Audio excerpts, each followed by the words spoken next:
Friends ये हम लोग आ चुके क्वेश्चन नंबर 3 में, और क्वेश्चन नंबर 3 हमसे बोल रहा है कि find the nth term of the list of the numbers 5, 2, -1, -4, यानी कि हमारे पास लिस्ट नंबर है dot dot dot so on है।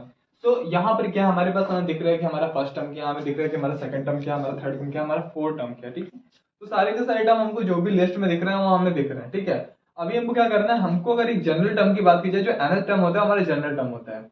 जनरल टर्म बेसिकली एक ऐसा टर्म जिससे आप कोई भी टर्म को फाइंड आउट कर सकें, एक ऐसा टर्म जिससे आप कोई भी टर्म फाइंड आउट कर सकें, तो उसे हम लोग जनरल टर्म बोलते हैं।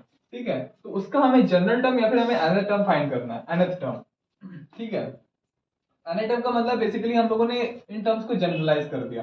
तो किसी कोई भी टर्म फाइंड आउट करने के लिए, चाहे फोर्थ टर्म हो, चाहे फिफ्थ टर्म हो, चाहे एट्थ टर्म हो, चाहे 100th टर्म हो, कोई भी टर्म अगर आपको फाइंड आउट करना है तो उसके लिए आपको क्या जरूरत होता है, nth टर्म की जरूरत होती है। तो जैसे आप कोई भी टर्म फाइंड आउट कर रहे हैं तो उसी तरीके से आप nth टर्म को भी फाइंड आउट करेंगे। तो किसी भी टर्म को फाइंड आउट करने के लिए क्या जरूरत होती है, हमको पहले तो चाहिए होता है हमारा फर्स्ट टर्म। ठीक है, ये हमारा क्या फर्स्ट टर्म, ठीक है, फर्स्ट टर्म। सेकंड, पहला फैक्टर हमें ये चाहिए होता है। सेकंड हमें चाहिए होता है इसका common difference, common difference, common difference. ठीक है, जो भी हमें टर्म चाहिए। फोर्थ नंबर क्या चाहिए होता है, एन चाहिए होता है हमें, एन, जो भी हमारा एन, यानी कौन से टर्म की बात कर रहे हैं। अगर हम लोग nth टर्म की बात कर रहे हैं तो n इक्वल टू n हो जाएगा। कॉमन डिफरेंस जिसे हम लोग डी बोलते हैं, तो डी हमारा क्या होगा, किसी भी लिस्ट के लिए या फिर किसी भी सीरीज के लिए फर्स्ट टर्म क्या होगा उसकी बात करते हैं। तो यार देखो यहाँ से हमें फर्स्ट टर्म दिख रहा है, फर्स्ट टर्म हमारे पास क्या है, 5 है। ठीक है, कॉमन डिफरेंस हमें क्या पता चल जाएगा, common difference is equal to, that is d is equal to a2 minus a1। ठीक है, अगर हम लोग इसे a1 बोल रहे हैं या फिर इसे हम लोग फर्स्ट टर्म बोल रहे हैं तो ऑब्वियस सी बात है a2 हो जाएगा।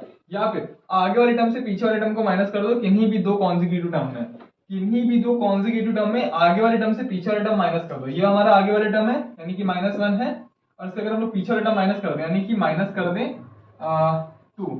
ठीक है, तो जो भी आंसर रहेगा वो हमारे क्या हो जाता है, कॉमन डिफरेंस हो जाता है। तो बेसिकली हम लोग यहाँ पर क्या लिख सकते हैं, या तो हम लोग a3 माइनस a2 कर दें या फिर a4 माइनस a3 कर दें, वॉटेवर। ठीक है, तो अगर हम लोग बात करें d is equal to a2 minus a1 की, तो यहाँ पर a2 हमारे पास क्या है 2 है, a1 क्या हमारे पास 5 है, तो क्या आ जाएगा -3 आ जाएगा। कॉमन डिफरेंस की वैल्यू क्या आ गई, -3 आ गई। a क्या आ गया हमारे पास 5 आ गया। अभी हमको क्या चाहिए n, तो n की वैल्यू बोला कि nth टर्म फाइंड आउट करो, nth टर्म, तो n की वैल्यू n ही हो जाएगी। अब हमें पता होता है कि जनरल टर्म का फॉर्मूला क्या होता है। जनरल टर्म का फॉर्मूला होता है an is equal to a plus n minus 1 into d. अब देखो भैया, ये हो गया हमारा जनरल टर्म जो कि nth टर्म है, that is equal to a की वैल्यू क्या है 5 है, 5 प्लस n माइनस 1 हमारे पास क्या हो जाएगा, n माइनस 1, n की वैल्यू n ही है तो n का n ही रहने दो, एंड d की वैल्यू क्या हो जाएगी हमारे पास -3, तो -3। इसको आप सॉल्व कर लीजिए, दैट इज 5, यहाँ पर क्या होगा माइनस का मल्टीप्लाई हो जाएगा तो -3 है, हमारे पास प्लस का 3 और तो ये हमारे पास आ जाएगा 8 माइनस 3 है, that is equal to an। सो the general term is equal to an is equal to what 8 minus 3n।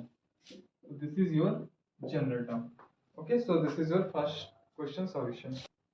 तो फ्रेंड्स ये हमारा क्वेश्चन नंबर 4 है। अब ये क्वेश्चन नंबर जो 4 है वो आपकी बुक एमएल अग्रवाल के 19.2 एक्सरसाइज में बड़ा मतलब बसा वर्ड प्रॉब्लम टाइप में दे रखा है, पूरा सब लिखा हुआ है बढ़िया से, लेकिन उसका जो क्रक्स है वो मैंने लिख दिया है ताकि मुझे भी ज्यादा लिखना पड़े और आपको भी ज्यादा मेहनत ना करनी पड़े समझने में। ठीक है, तो इसमें बस यही बोल रहे हैं कि एक एपी है उसका कॉमन डिफरेंस जो है वो -3 है, यानी कि डी इज इक्वल टू आपका -3 दे रखा है। 18th जो टर्म है वो हमारा -5 है, और हमें फाइंड करना है कि फर्स्ट टर्म क्या होगा। ठीक है, फर्स्ट टर्म हमको फाइंड करना है। तो यार हमारे पास कॉमन डिफरेंस सबसे बड़ा फैक्टर हमें कॉमन डिफरेंस दे रखा है, यानी कि हमें क्या है d गिवन है, d इज इक्वल टू -3। ठीक है, 18th टर्म गिवन है, यानी कि अगर हम लोग 18 का फॉर्मूला लगाएं तो हमारे पास क्या हो जाएगा, 18 इज इक्वल टू, पहले तो हम लोग जनरल टर्म लिख लेते हैं, general term an is equal to a plus n minus 1 into d. ठीक है, फिर d is equal to common difference and a is equal to first term. ठीक है, यहां पर क्या होगा, अब हमें देखो a n यानी कि हम लोग किसकी बात कर रहे हैं, a 18th की बात कर रहे हैं। ठीक है, या फिर मैं एक और चीज लिख लेता हूँ, चलो ठीक है कोई दिक्कत नहीं, that is equal to a हमको नहीं पता है, बोला गया है कि फाइंड करो तो a हमको फाइंड करना है। ठीक है, यहाँ पर हम लिख लेते हैं a। ठीक है, दैट इज a ब्रैकेट में a, उसके बाद फिर क्या है प्लस n माइनस 1। अब देखो यहाँ पर 18 लिखा है, n की वैल्यू 18 दी है तो 18 माइनस 1 इंटू डी हमारे पास गिवन दैट इज -3, तो -3 हम लोगों ने लिख दिया। ठीक है, और यहाँ पर हम लोग लिख लेते हैं क्योंकि जो n की वैल्यू है वो हमारे पास 18 है, सो n इक्वल टू 18, ठीक है। अब यहाँ पर हम लोग क्या करेंगे, 18 गिवन है एंड ये 18 जो है हमारे पास वो क्या है, -5 है, तो -5, ओके। अभी हम लोग क्या करेंगे, -5 रख देंगे, गिवन था, is equal to a plus 18 minus 1 17 into -3। उसके बाद फिर आ गया -5 is equal to a and 7 से 51, 51 यहाँ पर 51 आएगा, तो a is equal to what, 45। तो ये हमारे पास क्या हो गया, a की वैल्यू हो गई। आई होप अब ये जो आपका थोड़ा जो इसके बेसिस पे जो फॉर्मूले होंगे, जो क्वेश्चन होंगे, वो आपको अब तो क्लियर हो जाएंगे। आई होप जो इससे रिलेटेड जो मतलब इस फॉर्मूले से जो रिलेटेड जो भी क्वेश्चन हो रहे होंगे वो सारे के सारे आप क्लियर कर लेंगे, ठीक है। तो यहाँ पर थोड़ा कैलकुलेशन मुझे लग रहा है थोड़ा प्रॉब्लम है, दैट इज यहाँ पर 51 आएगा, 51 से जब 5 जाएगा तो ये ऑब्वियसली 646 होगा। तो it was my mistake, so I am really very sorry for that. तो आप इस तरीके के क्वेश्चन कर सकते हैं। अब हम लोग थोड़ा ना हाई लेवल क्वेश्चन पे चलेंगे, कुछ क्वेश्चन को स्किप करेंगे, और आपको उनमें से कोई भी क्वेश्चन नहीं आते तो आप कमेंट बॉक्स पे टाइप करें कि भैया हमें ये वाला क्वेश्चन नहीं आ रहा है, तो हम लोग उसका सॉल्यूशन प्रोवाइड करने का पूरा ट्राई करेंगे, ठीक है। तो नेक्स्ट अब हम लोग थोड़े अच्छे लेवल ऑफ क्वेश्चन को अटेम्प्ट करते हैं। देखो अब ये जो है वो थोड़ा एक नया टाइप ऑफ क्वेश्चन है, जिसमें बोल रहा है कि which term of the AP is, ये जो हमारे पास एपी दे रखी है उसका जो कौन सा टर्म है वो 78 होगा। यानी कि कौन सा टर्म 78 होगा, यानी कि हमको ये बोल दिया कि कोई मान लिया, हमने ऐसा मान लिया, ऐसा हमने सोच लिया, ऐसा इमेजिन कर लिया कि nth टर्म जो है, nth टर्म जो है वो हमारा क्या है, 78 है, लेट सपोज, ठीक है। ये nth टर्म जो है वो 78 है। अब हमें नहीं पता n की वैल्यू क्या आएगी, ठीक है, और हमें ये भी पता है कि as general term, as general term of an AP an is equals to a plus n minus 1 into d। और ये किस एपी का जनरल टर्म है, जिसका जो फर्स्ट टर्म है वो a है और जो कॉमन डिफरेंस है वो d है, ठीक है। यानी कि हमें यहाँ पर an की वैल्यू पता है, तो हमारे पास देखो अब हम लोग एक ऐसी एपी की बात कर रहे हैं, एक ऐसी एपी के जनरल टर्म की बात कर रहे हैं जिसका जो फर्स्ट टर्म है वो a है और जो कॉमन डिफरेंस है वो d है। तो अगर हमारे पास एक ऐसी एपी लिखी हुई है जिसका जो फर्स्ट टर्म वो 3 है और जो कॉमन डिफरेंस है हम लोग फाइंड कर सकते हैं, तो यार इसके लिए हमारे पास जो a आएगा वो क्या आ जाएगा, 3 आ जाएगा, एंड जो हमारे पास d आएगा वो क्या आ जाएगा, 8 माइनस 3, या फिर यूं बोल दो कि a2 minus a1, so that is what 8 minus 3, that is what 5 only, okay। so the common difference, the value of common difference is equals to what, 5। यहाँ पर हमारे पास क्या आ गया, d की वैल्यू 5 आ गई एंड जो a की वैल्यू है वो हमारे पास 3 आ गई, यानी कि ये मिल गया और ये मिल गया, ठीक है। और इस टर्म का जो हमें जो nth टर्म जो हमने सपोज किया है वो हमारे पास क्या 78 है, 3 वैल्यू हमारे पास आ गई। अब बोले कौन सा टर्म, यानी कि कौन से नंबर का टर्म, तो वो हमारे पास ये लिखा हुआ है, यानी कि हमें इसी को फाइंड करना है, ठीक है। तो एक काम करते हैं, अब हम लोग इस फॉर्मूले में वैल्यू रखते हैं, तो आप यहाँ पे लिखेंगे put the value of a d and an in the formula, so that 78 is equal to what is the value of a here, that is 3 plus a plus n minus 1, n minus 1 को n minus 1 ही कर देंगे, and the value of d is equals to what, 5।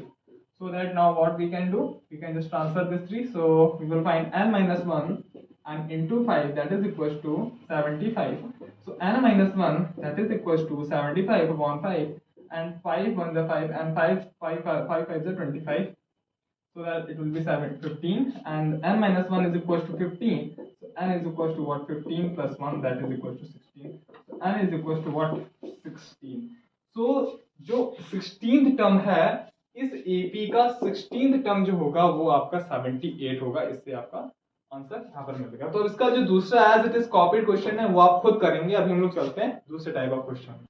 So friends, we are on here in question number 6, और यहाँ question number 6 बोल रहा है, ये भी थोड़ा डिफरेंट टाइप ऑफ क्वेश्चन है। इसमें बोल रहा है कि check whether -150 is a term of the AP this और नॉट, ठीक है। तो हमको ये चेक करना है कि भैया ये जो टर्म है माइनस का 150, ये इस एपी का टर्म है या नहीं है, ठीक है। तो इसके लिए हम लोग क्या करेंगे, इसके लिए हम लोग यही कर सकते हैं कि हम लोग मान लेते, देखो जब भी हम लोग अगर कोई भी एपी का कोई टर्म होगा, फॉर एग्जांपल अगर मैं बात करूं 1 2 3 4 5 6 7, ठीक है, तो इस एपी का जो 7th टर्म है वो 7 है। 1 2 3 4 7 तक आप काउंटिंग लिखोगे तो 7th टर्म जो आएगा, क्योंकि 1 2 3 भी एक आपकी एपी है, अगर आप सिंपल एक काउंटिंग लिख रहे हो तो वो एपी है, क्योंकि एक पर्टिकुलर कॉमन डिफरेंस आ रहा होता है आपके पास जो कि 1 का होता है, ठीक है। तो यहाँ पर क्या होता है कि जब आप 7th टर्म लिखोगे तो आपके पास 7th टर्म की वैल्यू होगी, या फिर आपके पास 8th टर्म की वैल्यू होगी जो कि 8 होगी। नाइन्थ टर्म की वैल्यू होगी जो कि 9 होगी। अगर मैं आपसे बोल दूं कि भैया 7.5 टर्म लिखो, यानी कि 7.5वां टर्म, यानी कि एक ऐसा टर्म लिखो जो 7 और 8 के बीच में, यानी कि 7.5वां टर्म लिखो, क्या होगा? अगर मैंने लिखा 1 2 3 4 5 6, अब मैं बोलता हूँ कि आप इसमें 5.5वां या फिर 5.5 टर्म लिखो, तो it will be quite difficult, not impossible but quite difficult. कि आप कैसे लिखेंगे भाई? इसमें तो ये तो एपी तो ये लिखी हुई है ना, तो आप 5.5वां टर्म कैसे लिख सकते हैं आप यहाँ पर?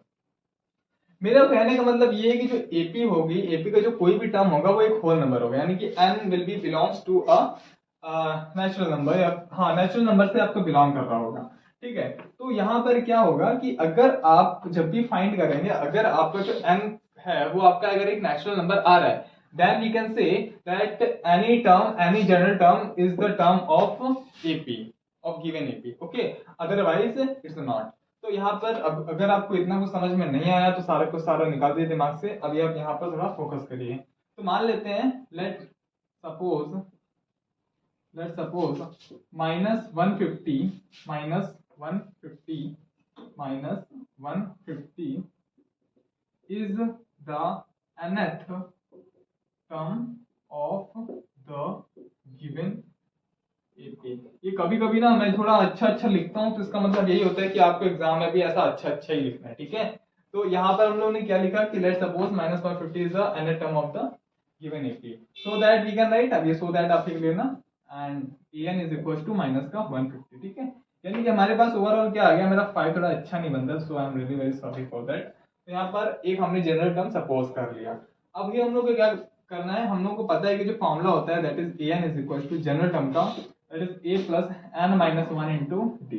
अब देखो for given AP, for given AP, अब for given AP के लिए हम लोग क्या कर सकते हैं, the value of a is equal to what 11 and the value of d is equal to what 8 minus 11, that is 8 minus 11, or we can say that a2 minus a1, or we can say that a3 minus a2, okay, that is 8 minus 11 and that is equal to what minus का 3। Okay, so the value of d is what -3 and the value of a is equal to what 11। तो हमारे पास a की value आ गई and हमारे पास d की value आ गई। हमारे पास an की वैल्यू में पता है। अब ये जो हमारा n है ये अच्छी वैल्यू होनी चाहिए, ये हमारे पास इंटीजर वैल्यू होनी चाहिए, आपकी डेसिमल वैल्यू नहीं होनी चाहिए। बेसिकली मेरे कहने का मतलब ये है। अभी भी नहीं समझ में आ रहा तो और आगे देखते रहो। अभी हम लोग क्या करेंगे, to put the values of to put the values in the formula, so that what we will find minus का 150 that is equals to the value of a is what 11 plus n minus 1 and into d is what minus का 3। okay, now what will we do on here, minus का 150 that is equals to 11 plus minus का 3, यहाँ पर देखिए इसका multiply यहाँ पर होगा तो मेरे पास 3 आ जाएगा and minus का 3 आ जाएगा। 11 plus 13 is equals to what 40 and यहाँ पर हमारा ट्रांसफर हो जाएगा, तो ये क्या आ जाएगा हमारे पास माइनस का 3n that is equal to minus का 150 एंड माइनस का 14। Okay, so now we can add this value so that what 4 5.6 and 1 and minus, क्या ये 3 से कैंसिल आउट होगा 6 1 7 4 11, no it will not be cancel out. तो यहाँ पर हम लोग क्या लिख सकते हैं n is equals to 164 on 3, so the value of n is equals to 3 से कैंसिल आउट नहीं होगा, यानी कि हमारे पास डेसिमल वैल्यू आ जाएगी। so that what we will find on here 4 and 3 3 3, so as n is not a integer or a natural number, so that minus का 150 is not a term of given AP। so I hope ये आपको question समझ में आ गया होगा। Basically हमने suppose कर लिया, सपोज करने के बाद हमें n की एक, अब आप समझ जाओगे 54.33 टर्म कैसे पॉसिबल है, या तो 54 हो जाए या तो 55 टर्म हो जाए, लेकिन इनका बीच का आ रहा है तो ऑब्वियसली ये टर्म है ही नहीं इसका, ठीक है। तो यहाँ पर हमारा ये इसका टर्म नहीं है, बिल्कुल ऑब्वियस सी बात है। इसका as it is same question आपको क्वेश्चन नंबर 6 का सेकंड है जो कि आपको खुद करना है। अभी हम लोग चलेंगे क्वेश्चन नंबर 7 पे, और ये थोड़ा डिफरेंट टाइप ऑफ क्वेश्चन है, तो ये हम आपको नेक्स्ट वीडियो में आएगा ये क्वेश्चन। ओके, तब तक के लिए आप फॉलो करते रहिए, और अगर आपको वीडियो अच्छा लगा तो लाइक करिए।